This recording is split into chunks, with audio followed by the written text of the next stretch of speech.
Breaking news এই মুহূর্তে কলকাতায় ফের ইডি হানা, আইপ্যাকের অফিসে ইডি হানা, সল্ট লেকের অফিসে হানা ইডির, আইপ্যাকের অফিসে হানা দিল্লির স্পেশাল টিমের। আপনাদের জানিয়ে রাখবো কলকাতায় ফের ইডি হানা, আইপ্যাকের অফিসে ইডি হানা।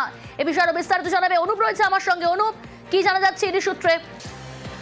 সকাল থেকে ইডির তল্লাশি অভিযান আইপ্যাকের যে সেক্টর 5 এর একটি অফিস, সেই অফিসে ইতিমধ্যে ইডির পক্ষ থেকে তল্লাশি অভিযান করা হচ্ছে। তার পাশাপাশি লাউডন স্ট্রিটে একটি জায়গা তল্লাশি অভিযান করা হচ্ছে। অন্যদিকে একটি হনুমান মন্দির সংলগ্ন এলাকা, সেখানে একটি অফিসে তল্লাশি করা হচ্ছে।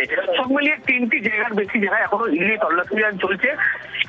তল্লাশি অভিযানের কারণ বেশ কিছু আর্থিক লেনদেন সম্পর্কিত বেশ কিছু তথ্য পায়, তার পরবর্তী ক্ষেত্রে ইডির পক্ষ থেকে কিন্তু এফআইআর করা হয় এবং সেই মামলায় ইডির পক্ষ থেকে গতকাল রাত্রেবেলায় ইডির একটি স্পেশাল টিম তারা কলকাতায় আসে, একটি বার্তা হোটেলে থাকে। সেখান থেকে পরবর্তী ক্ষেত্রে কলকাতার এক অফিসারকে সঙ্গে নিয়েই কিন্তু তারা এই তল্লাশি অভিযান ইতিমধ্যে শুরু করেছে।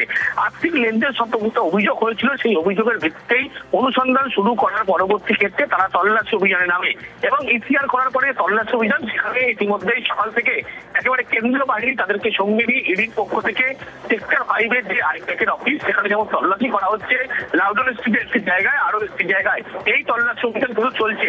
মূলত এই যে গোটা তল্লাশি অভিযান, আগে অভিযোগ, সেই অভিযোগের ভিত্তিতেই এফআইআর করা হয় এবং তারপরে ইডির পক্ষ থেকে বেশ কিছু লেনদেন সম্পর্কিত তথ্য এবং ডকুমেন্টস পাওয়ার জন্যই ইডির পক্ষ থেকে আজকে এই তল্লাশি অভিযান এমনটাই কিন্তু স্পষ্ট করা হচ্ছে।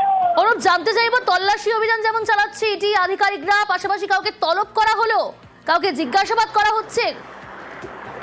দেখো, বেশ কিছু ইতিমধ্যেই আইপ্যাক সংস্থা আধিকারিক তাদের সঙ্গে যেমন কথা বলবে, জিজ্ঞাসাবাদ প্রক্রিয়া তারা কিন্তু শুরু করবে এমনটা জানিয়েছে। তার কারণ যে আর্থিক লেনদেন সম্পর্কে একটি অভিযোগ হয়েছিল, সেই অভিযোগের পরিপ্রেক্ষিতে এবং এই আইপ্যাক সংস্থা যিনি কর্ণধার, তার সঙ্গে ইডির পক্ষ থেকে তাকে তলব করে জিজ্ঞাসাবাদ করা হবে বলে এমনটাই জানতে পারা যাচ্ছে। তার আগে যেমন দিয়ে তল্লাশি অভিযান চলছে এবং এই সংস্থার বেশ কয়েকজনকে ইতিমধ্যেই কিন্তু জিজ্ঞাসাবাদ করা হচ্ছে। তার কারণ যে আর্থিক লেনদেন সম্পর্কে একাধিক যে তথ্য উঠে এসেছিল, অভিযোগ করেছিল, সেই অভিযোগের ক্ষেত্রে কিন্তু এই তল্লাশি অভিযান আছে। বেশ, নজর থাকবে।